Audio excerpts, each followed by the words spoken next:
Welcome to the Buccaneers Observer. This is Ralph Phillips. Sunday, the Buccaneers played their Week 12 game against the Kansas City Chiefs, where the Chiefs scored 17 points in the first quarter against the Bucs. Tony Romo was the color commentator for the broadcast, and he had some disparaging things to say, mainly about the Bucs coaching staff. In particular, he called out the lack of pre-snap motion during the game. Here's what happened. They need to do more easy things. Motion, let Tom Brady see if it's man-to-man or zone. He's reading everything after the snap right now. They just line up. Yeah, I did. I really think Tampa Bay's going to get this thing together. They just watch you see anybody motioning right now, Jim? They're all standing there. So you can disguise and hide everything on defense. It's hard to be consistent week in, week out. You'll have really good games and then average games sprinkled in because teams do a better job on defense of disguising stuff when you're static on offense. And Tom doesn't get any of the tells through the motions by people that he used to get in New England. And then this was some of the fallout. Yesterday, Tony Romo was saying it on the telecast. Are they running the right offense? Absolutely not. The Buccaneers offensively are the walking definition of insanity, doing the same thing over and over and over again and expecting different results. So last week, you ran motion 6 times.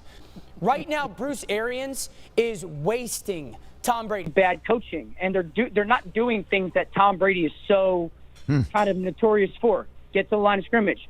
Gronkowski's out there. Oh, there's a corner. Now I know it's zone. Okay, now I've cut half of my thinking, or half the time that I need to think. I've cut in half, and so I think that Bruce Arians and Byron Leftwich are just stuck in their ways. But what are your philosophies on the use of motion? A lot of quarterbacks, Peyton Manning never wanted anybody in motion. So each quarterback's so different, what they want the motion for. Hey, Bruce, you told Jenna just a couple seconds ago you're not a huge fan of motion, but has Tom Brady asked for more motion in the offense to help him identify coverages? That's the motion that we use, yeah. But I'm saying, has he asked for more of that? You use it sparingly in your offense, but has he asked it in more regularity? We do as much as he wants. Okay. And here's an article on NFL.com. We go down and they talk about it as well. They say countless broadcasters and analysts have harped over the lack of pre-snap motion and the challenges Brady faces by often having to read defenses after the ball is snapped. Then here's CBS Sports. They have an article basically saying the Bucs do not employ an emphasis on pre-snap motion and movement. Many of the NFL's top offenses rely on it. And then here is Dan Orlovsky saying that we only motioned 6 times out of 66 plays, and this is coaching malpractice. Now, of course, these weren't all the clips and everything that Tony Romo said and what everybody else said afterwards, but you get the drift. Now, this is totally befuddling to me. First off, Tony Romo should know, being an ex-quarterback and all, that pre-snap motion is called by the quarterback, not the coaches. If you notice, Tom Brady will signal by lifting his leg when he wants somebody to go into motion. Sometimes he will point. Regardless of what he does, it is his call, not the coach's. Secondly, pre-snap motion is not the end-all be-all of making an offense great. As an example, here are the first few plays of the Jets game against Miami last week. If you notice, the Jets run pre-snap motion quite a bit. They are winless so far this year. Pre-snap motion is a tool used by quarterbacks. It's not the answer to making an offense better. Thirdly, while there are benefits that can be had with pre-snap motion, such as helping recognize defenses as between man coverage, zone coverage, positioning matchups, blocking schemes, etc., there's also some downsides. There's the chance of getting an illegal motion penalty. As a matter of fact, the Chiefs got one in the game against the Buccaneers. Here's a first down quick pass to Hill with the flag out. Illegal motion, offense number 10. Timing can get off with someone going into motion, which can cause for a busted play. A player in motion going full speed can sometimes disrupt other players. As with any system, the more complex and the more moving parts, the easier the system is to break. But finally, the big reason I was so confused as to why Tony Romo was complaining about the Bucs' lack of motion was because the Bucs do it all the time. Even in the very game that Romo was commentating on and saying that we were not doing motion, I counted 28 plays where the Buccaneers had pre-snap motion. And some of those motions continued during the snap. I mean, that's a full 42% of the plays that the Buccaneers ran on offense having motion. Now, you don't believe me? Well, here they are. Now, you tell me if the Buccaneers are not going into motion. First play of the game, we had number 14, Chris Godwin, go into motion. I like Tony Romo as a color commentator. He can make the game entertaining. The Thursday night Dolphins versus Ravens game in 2017 where he got that cat on the field. I mean, that was NFL gold. The job that these commentators have to do is not simple. They have to sit there for like 3-4 hours and just talk. They have to fill in a lot of empty space with something to talk about. And most of the time, they're just bullshitting. Usually, I don't pay any attention to what they're talking about because 90% of the time, it is just them running their mouth talking about things that make no sense.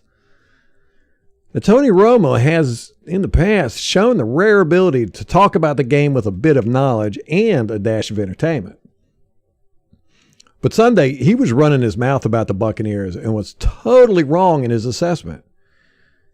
He spent a great deal of time criticizing the Buccaneers for not going into pre-snap motion on offense. And somehow he was equating the Buccaneers' lack of performance on offense in the first quarter to a lack of pre-snap motion. And I just found that very strange, especially coming from an ex-quarterback. If a quarterback decides before the ball is snapped that he wants to put a player into motion, he signals the player to put them into motion. If he does not signal the player does not go into motion.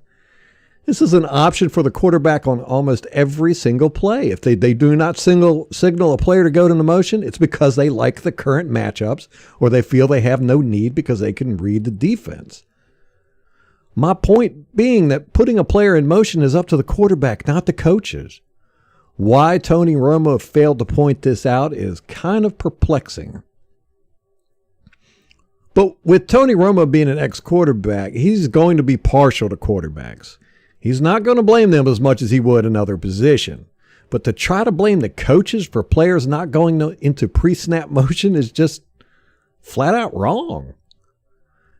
Now, the Bucs do not put players into motion as much as teams like the Rams do, but that's more on the quarterback than it is on the coaches. Brady chooses not to put players into motion as much. It is his choice. With Tony Romo bringing up his lack of pre-snap motion nonsense during the Bucs-Chiefs game, it has caused quite a commotion in the Buccaneers fan base, and the national sports media, of course, has latched onto it. And they treat it as though it were gospel and the reason for the Bucs' lack of dominant success this year. Many articles have been written about it since then, and many talking heads have ranted about it since then, blaming the coaching staff.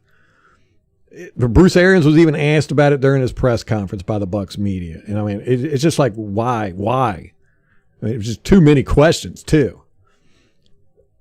I mean, the media was asking why Arians did not put players into motion, and Arians was saying that it was a quarterback preference. It's like the media couldn't connect the dots.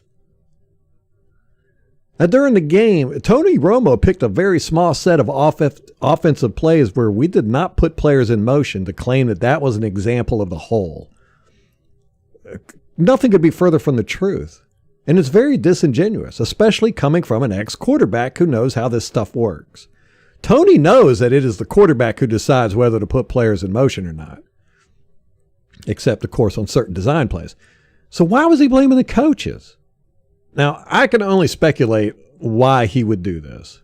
My assumption is that he was just filling in space. He had to come up on the fly with why the Bucs were getting beat at the time. He's a quarterback guy, so he's not going to blame the quarterback. He has more empathy towards quarterbacks and players than he does the coaching staff, so he's going to blame the coaches before he's going to blame the players. Never mind that during the same period of time, during the football game, that he was grousing about a lack of pre-snap motion, of course ignoring the plays where we did have pre-snap motion, The Buccaneers receivers had 3 or 4 crucial dropped passes. I mean, Mike Evans dropped a long bomb that was perfectly thrown into his hands. If he would have caught that pass, it would have put the Bucs into good scoring position. I mean, it would have put us in the field goal range, definitely. We would have been on the 15-yard line. And then we would have been tied 3-3 at least. Most likely we would have scored a touchdown and been in the lead at 7-3 early in the game. Now, that would have changed the game considerably. Receivers dropped the ball on crucial third down plays too, and that would have sustained drives for the Bucs early in the game as well. Yet they received no blame for the Bucs' lack of performance in the first quarter from Tony Romo. He was way too busy blaming the coaches. As Buccaneer fans, we should ignore the talking heads' analysis as simply noise. Pre-snap motion or play action is not the end-all be-all of making our offense play better. I would submit that our receivers catching the ball is of greater importance.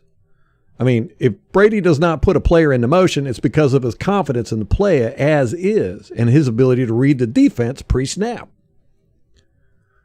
The coaches could implement motion and play action in every offensive play if they want. But if the receivers do not catch the ball or if guys do not block properly, it makes no difference what the coaches plan. Now, I implore all of the Buck fans out there to not let the ramblings of a bunch of talking heads turn the fan base against our coaching staff. We are a good team that is destined to be great. Don't let anyone try and tell you otherwise. With that being said, go Bucks.